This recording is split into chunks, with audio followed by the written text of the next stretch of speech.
Last week, I was in Tripoli and Benghazi. I saw the hunger of a people eager to get on with reclaiming their country, writing themselves a new chapter of freedom and democracy. This has been the most dramatic episode of what has been called the Arab Spring.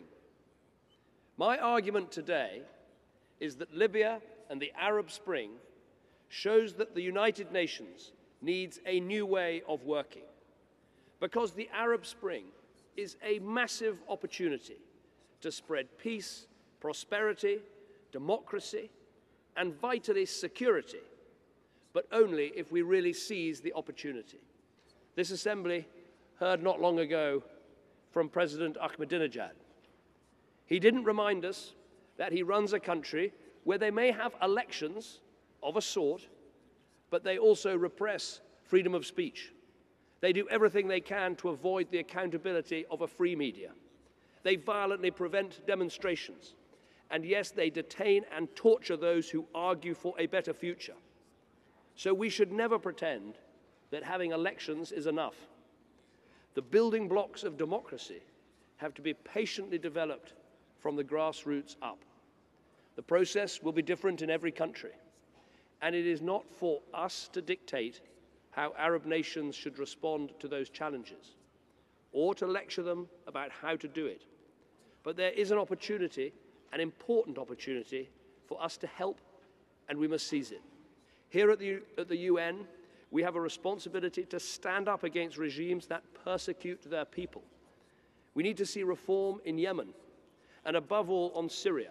It is time for the members of the Security Council to act.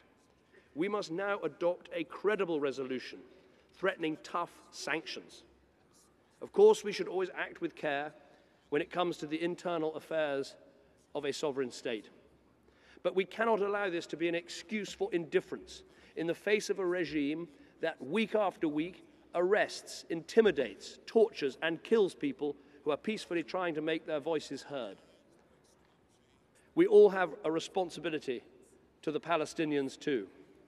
A key part of the Arab Spring is the right of Palestinians to have a viable state of their own, living in peace, alongside a safe and secure state of Israel.